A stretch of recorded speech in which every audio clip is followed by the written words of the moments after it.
Muy bien. ¿Estamos contentos? Uy, qué poco están contentos hoy. Alegría, gozo en el alma. Bien, pues vamos a prepararnos para escuchar el mensaje que Dios tiene para hoy. Estamos en una serie de mensajes que hablan de la identidad de los jóvenes, bueno, en realidad de la identidad en general, pero estamos tratando sobre la identidad de los jóvenes. Y el tema que traigo hoy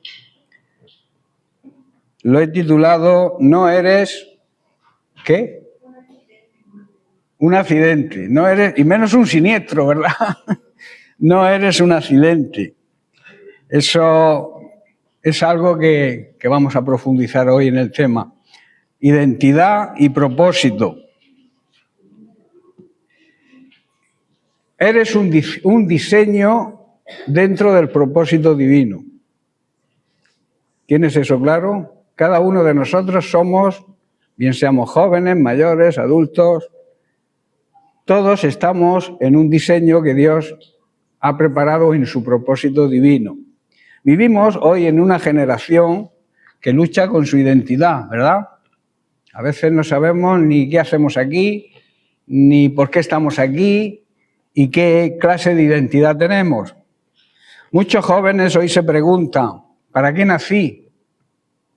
De hecho, hay cantidad de suicidios hoy en día entre los adolescentes. No sé si estáis escuchando las noticias. Hace poco 2 jóvenes también se suicidaron con 13 o 14 años. Es una realidad que está ocurriendo hoy en la sociedad. Y eso es por culpa de la falta de identidad.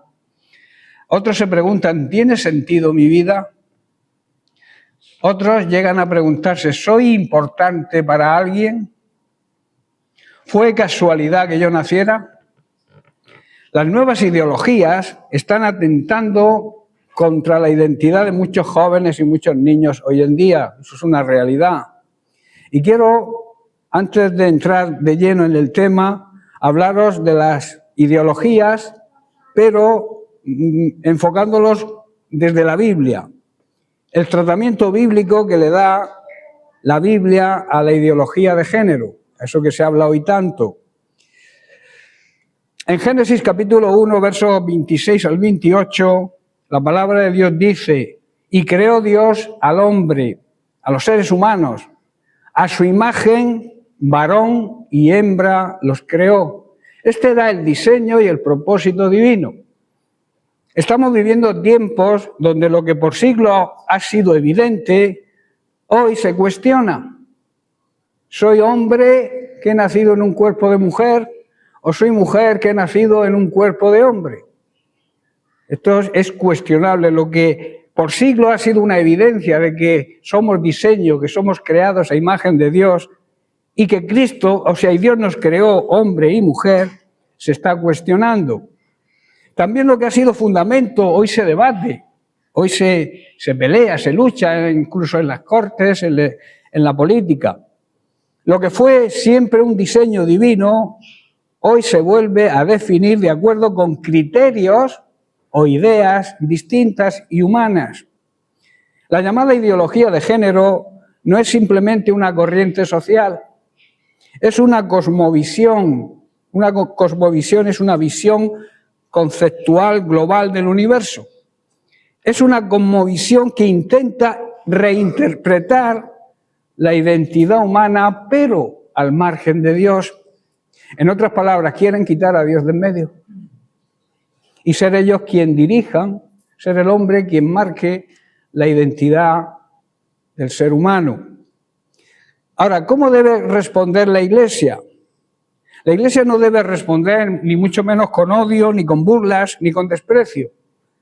La Iglesia debe responder con verdad, eso sí, con la verdad, pero con gracia, con misericordia. En Juan capítulo 1, verso 17, dice, pues la ley por medio de Moisés fue dada, pero la gracia y la verdad vinieron por medio de Jesucristo. La ley fue dada por medio de Moisés, la ley mosaica que se llama, Pero el amor inagotable de Dios, su verdad y su fidelidad vinieron por medio de Jesucristo. Y cuando hablamos de este tema debemos hacerlo con la Biblia abierta. O sea, no quitar toda ideología humana, que no dejan de ser ideas humanas, sino abrir la Biblia. Y en ese momento empezar a distinguir lo que la palabra de Dios dice con respecto a la ideología. También con un corazón abierto y con una convicción firme en creer lo que la palabra de Dios dice. Hoy veremos, o estamos viendo, el tratamiento bíblico sobre la ideología de género en 4 declaraciones fundamentales. Dios, en primer lugar, es el creador del diseño humano. Desde el primer capítulo de la Biblia, Dios establece una verdad absoluta. Varón y hembra los creó. No fue una evolución, no venimos del mono, no somos una evolución de ningún animal, no fue una construcción cultural, no es algo que ha construido a ninguna cultura, no fue una decisión individual, no es iniciativa humana, fue creación divina. La identidad sexual no nace del sentimiento, nace del diseño de Dios. Y eso tenemos que tenerlo claro, los jóvenes, los mayores también, para no dejar que adulteren la inocencia de nuestros niños y de nuestros adolescentes. El género no es una propia impresión o sensación fluctuante, cambiante. Es una determinación de aquel que nos creó. Lo decidió así, hombre y mujer. El problema central de nuestra generación no es un problema de identidad, sino es un problema de autoridad, de saber quién tiene la autoridad para determinar el propósito que Dios tiene para cada ser humano que Él crea. Por eso es una determinación del Creador. ¿Quién tiene derecho, quién tiene autoridad para definir al hombre o a la mujer? La cultura en que vivimos, la sociedad en que vivimos o el que nos ha creado. Siempre el que nos ha creado, por supuesto. Cuando el hombre intenta redefinir lo que Dios diseñó, no está ampliando sus derechos, está usurpando el trono de Dios. ¿Está comprendiendo? La confusión de identidad es consecuencia de la caída. En Génesis 3 vemos la raíz de todo desorden, el pecado, ¿verdad? Adán y Eva desobedecieron, pecaron. El pecado no solo afectó lo moral, afectó la mente, el percibir las cosas y la relación con nuestro propio cuerpo. Lo alteró todo. Romanos 1 nos enseña que cuando el hombre rechaza a Dios, cambia la verdad por la mentira. Honra más a la criatura que al Creador y su entendimiento se entenebrece, se vuelve oscuro. La confusión sexual no es el origen del problema, es un síntoma de un corazón que ha sido desconectado de Dios. Cuando nos desconectamos de Dios, cualquier cosa podemos hacer o podemos pensar. Pero aquí debemos detenernos. La Biblia no presenta a estas personas como enemigos nuestros, estos que creen o están ideando o creen en la ideología de género, que creen que pueden decidir su propio sexo, sino como personas que necesitan ser redimidas por Dios. Así es como tenemos que verlas nosotros, porque la identidad verdadera se encuentra en Cristo. Muchos dicen, yo soy lo que siento ser. Hay una corriente ahora que chicos jóvenes dicen que quieren ser perros. Y yo digo, porque les pongan pienso, los vacunen contra la rabia y les pongan en una casita del patio. A esos niños que quieren ser perros, ¿verdad? O sea, quieren todas las comodidades, pero se sienten perros y quieren ser perros. Eso es una aberración. La identidad no se descubre mirando hacia adentro, sino mirando hacia arriba, hacia lo que Dios ha diseñado. Por eso Pablo en 2 Corintios 5, verso 17, dice, si alguno está en Cristo, nueva criatura es, nueva persona es. Cristo no reforma sentimientos, transforma la naturaleza. Cristo no negocia el diseño, restaura el diseño. Hay personas que luchan con disforia. ¿Sabéis lo que es la disforia? ¿Habéis oído a alguno? Yo creo que sí, estáis estudiando en instituto y todo eso. La disforia es un estado de ánimo, de tristeza, de ansiedad y de irritabilidad, que viene por tener heridas profundas del pasado, traumas o incluso el abandono de las personas que supuestamente deberían habernos protegido. Disforia de género, por tanto, es angustia o malestar persistente en una persona causados por la falta de correspondencia entre su sexo biológico y su identidad de género. ¿Estáis entendiendo? Eso ocurre hoy en los jóvenes, tienen ese problema, esa disforia. La Iglesia no puede minimizar ese dolor, pero tampoco puede validar aquello que contradice la revelación divina. Amar no es afirmar y aplaudir el error. Amar es acompañar a ese tipo de personas y guiarlas hacia la verdad. La Iglesia debe responder con verdad y con misericordia. Claro que sí. Y aquí es donde muchos fallan. Algunos responden con agresividad, ¿verdad? Hay casos que se ataca a los homosexuales, pero esa no es la actitud nuestra, no debe ser nuestra actitud. Otros responden con complacencia, que hagan lo que quieran. Tampoco debemos comportarnos así. La Iglesia debe, repito, responder con la verdad, pero con amor y con misericordia. Jesús vino lleno de gracia y de verdad. La gracia y la verdad no están peleadas. La Iglesia no debe odiar, no debe burlarse de estas personas, pero tampoco debe callar. Esto significa aplicar la gracia y la verdad. En Efesios capítulo 4, verso 15, se nos manda hablar la verdad en amor, dice Pablo. La ideología de género propone que el cuerpo no define la identidad. ¿Estáis entendiendo la aberración que supone la ideología de género? La Biblia enseña que el cuerpo es parte del diseño glorioso de Dios. La ideología dice que la identidad es autoconstruida, o sea, no la fabricamos nosotros. La Biblia enseña que la identidad se recibe del Creador.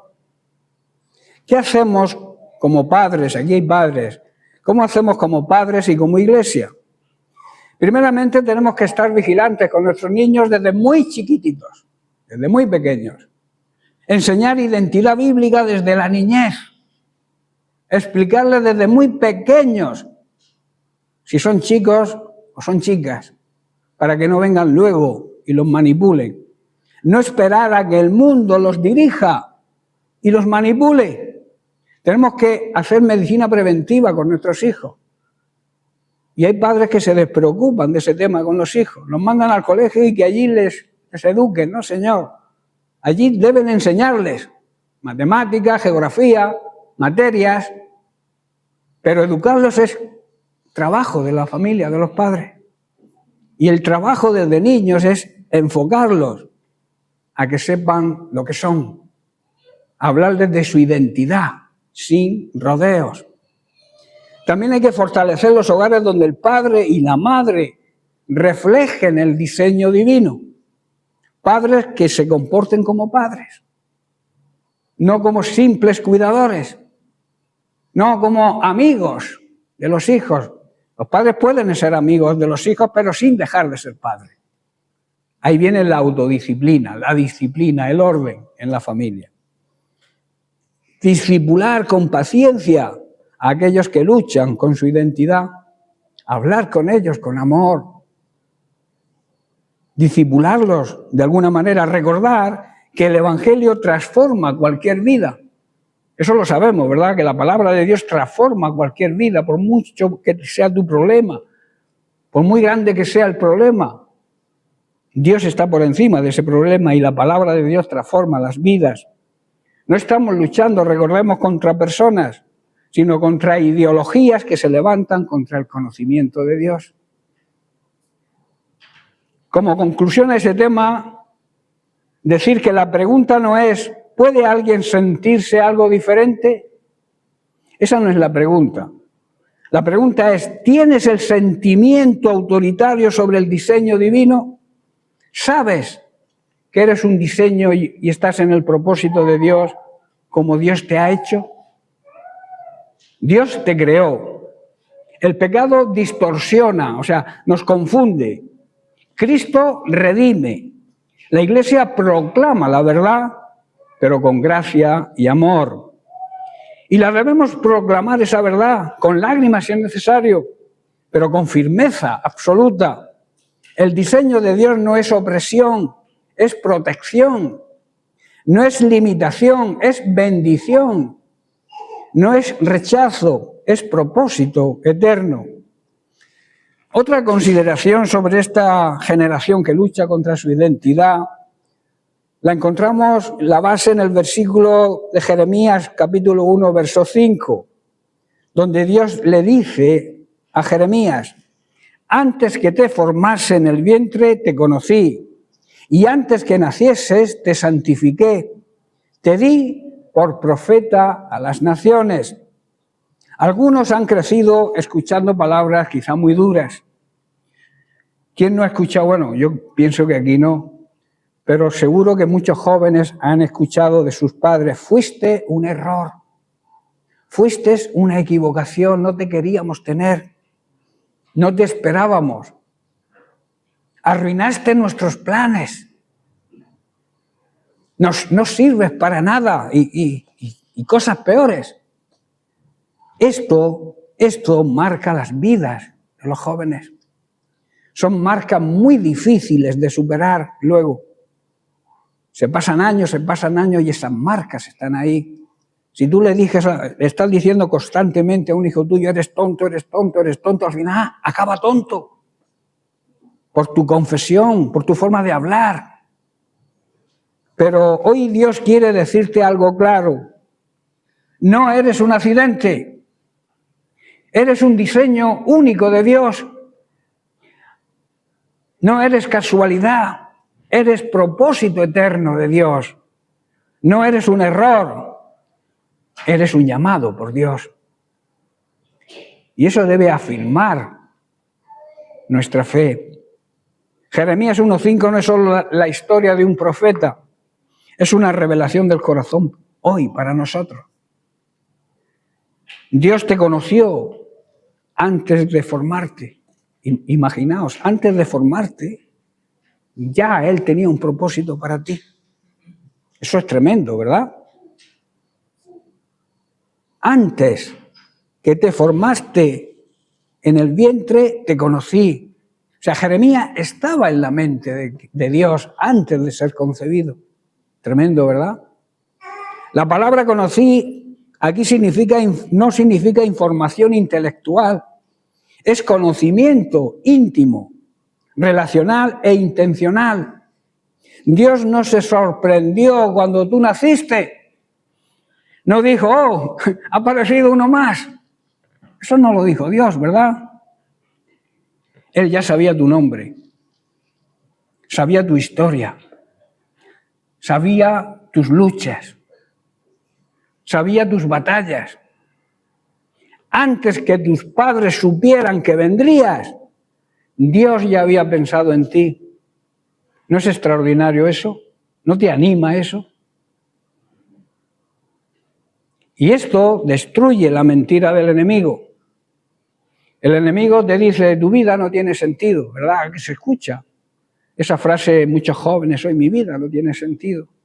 Esa es la mentira misma del diablo. Si Dios te conoció antes de formarte, entonces tu existencia comenzó en el mismo corazón de Dios, no en la voluntad humana. Tal vez tus padres no te planearon. Tal vez creciste en circunstancias difíciles. Tal vez vienes de un hogar roto. Pero escucha esto con claridad. Tus padres pudieron no planearte, pero Dios sí pensó en ti y te planeó. No eres producto de la casualidad. Hay una causa por la cual tú naciste. Eres producto, eres diseño eterno de Dios, créetelo. Dios te formó con una intención. Dice, antes que te formase. La palabra formar habla de moldear, como el alfarero moldea y da forma al barro. Dios no fabrica en serie, como los coches, ¿verdad? Dios diseña seres únicos.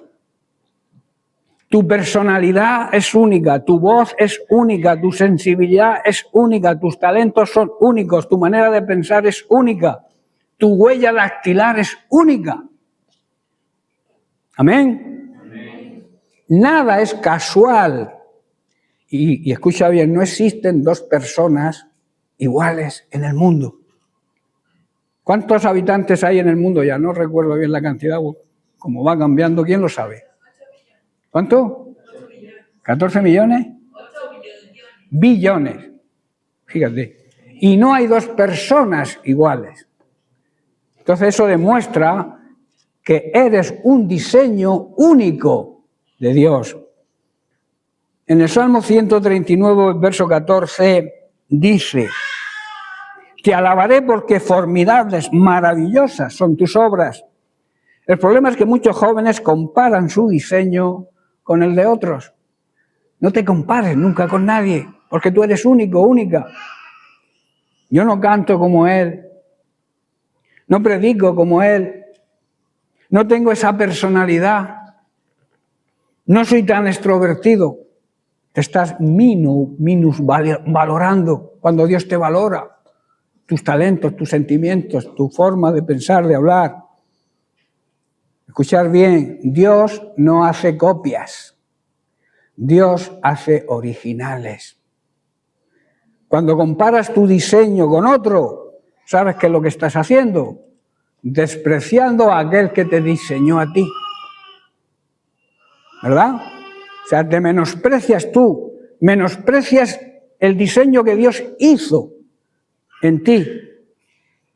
Si alguien, por ejemplo, si alguien compra una guitarra y se queja porque no suena como un piano, ¿el problema es de la guitarra? Es la ignorancia del propósito. Ignorar para qué sirve la guitarra o cómo se usa la guitarra. Pues lo mismo ocurre con las personas cuando queremos compararnos con otros. No fuiste creado para ser otro. Fuiste creado para cumplir lo que Dios te asignó a ti. Dice que Dios te apartó para algo mayor. El texto dice, te santifiqué. Santificar significa apartar con un propósito. Esto es tremendo. Antes de nacer, Dios ya había apartado a Jeremías. Joven, entiende esto. Dios no solo te creó, Dios te apartó, te santificó. No fuiste creado para vivir como todos los demás. No fuiste creado para diluirte como un azucarillo entre la multitud. No fuiste diseñado para perderte en medio de la sociedad. Fuiste separado con una intención y un propósito. Por eso hay luchas internas. Por eso no te sientes cómodo cuando pecas. Por eso el Espíritu Santo te incomoda cuando fallas. Esto es señal, si te pasa esto, es señal de que fuiste apartado. Dios dio propósito a tu vida. A Jeremías le dice, te di por profeta a las naciones. Tenía un propósito con Jeremías, lo mismo que tiene un propósito con cada uno de nosotros. Dios no solo forma personas, Dios asigna destino. Jeremías no nació para sobrevivir, nació para impactar en las naciones. Y aquí hay algo poderoso. Jeremías era muy joven cuando recibió el llamado. ¿Sabéis qué le dijo a Dios? Dice, Señor, he aquí no sé hablar porque soy niño. Desde niño ya lo había elegido, lo había apartado, lo había santificado con un plan y con un propósito. Y aquí vemos la reacción típica de un ser humano. Soy muy joven, no estoy preparado, no tengo experiencia, tengo un pasado quizás de mucho sufrimiento. Pero Dios, recuerda, no llama a los capacitados, sino que capacita a los que llama. El enemigo quiere que dudes de tu propósito. Satanás ataca la identidad antes que el ministerio. Lo hizo con Jesús. ¿Recordáis lo que le dijo el soldado al pie de la cruz? Si eres hijo de Dios, demuestra tu identidad. Si eres hijo de Dios, baja de la cruz y entonces creeremos. Y esto lo hace también contigo hoy. ¿Realmente Dios te ama? ¿Realmente tienes un llamado? ¿Realmente eres diferente? El enemigo quiere que te veas como un accidente. En cambio, Dios quiere que veas cómo es su diseño. Hay aquí una advertencia. Cuidado con vivir por debajo de tu diseño. El enemigo también nos entretiene, no con el pecado, sino con ciertas cosas que igual no consideramos pecado, pero que nos hacen perder el tiempo y descuidar el diseño. Hay jóvenes con llamado de Dios, pero viven distraídos. Que no seas tú, llenos de redes sociales, llenos de entretenimiento, llenos de comparación, pero vacíos de propósito. Las iglesias están llenas de jóvenes así. Yo no quiero que esta iglesia, los jóvenes, seáis así. ¿Sabéis cuál es el mayor fracaso? El mayor fracaso no es fracasar, valga la redundancia del juego de palabras. El mayor fracaso es nunca descubrir para qué naciste. Cuando un joven entiende que fue diseñado por Dios, cuida su cuerpo, cuida su mente, cuida sus decisiones, cuida de las amistades que elige, porque sabe que su vida tiene un peso eterno.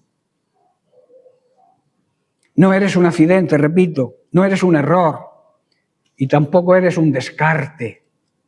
Algunos piensan, he arruinado mi llamado, tomé malas decisiones, fallé demasiadas veces. Pero el mismo Dios que conoció a Jeremías antes de nacer es el Dios que te conoce a ti. Y Dios restaura destinos si estamos dispuestos a ser restaurados. Nunca es tarde. Dios no improvisa. Dios reconduce nuestra vida. Moisés mató a un egipcio, ¿verdad? David cayó en pecado. Pedro negó a Cristo. Y aún así Dios cumplió su propósito en ellos. Los restauró. Tu error no cancela el diseño de Dios. Tu pecado tampoco. Solo necesitas tu rendición, tu arrepentimiento y dejar que Dios reconduzca tu vida. Jeremías no fue un accidente, tú tampoco. Antes de tu primer latido, Dios ya tenía un plan para ti. Antes de tu primer llanto, cuando te dan la palmadita así en las posaderas, Dios ya tenía un plan. Antes de que alguien te rechazara, Dios ya te había aceptado. Quiero hablarte de 3 tipos para terminar, de 3 jóvenes. El que se siente sin valor, el que menosprecia su valor ante Dios, el que duda de su llamado y el que sabe que fue llamado pero está viviendo distraído. Y luego está aquel que vive centrado en la palabra de Dios, deseoso de aprender, deseoso de ser usado por Dios, deseoso de aún desde niño que Dios lo pueda usar. Dios te dice hoy, no eres un accidente, repito, no eres un error, no eres un relleno, eres un diseño eterno de Dios. Tal vez nadie te eligió para hacer algo, te menospreció, tal vez nadie te dio importancia, Pero el Dios eterno te escogió antes de nacer. Y cuando Dios te escoge, Dios no se equivoca. Amén. Pues este era el mensaje que os traía hoy. Recuerda, no eres un accidente. Amén.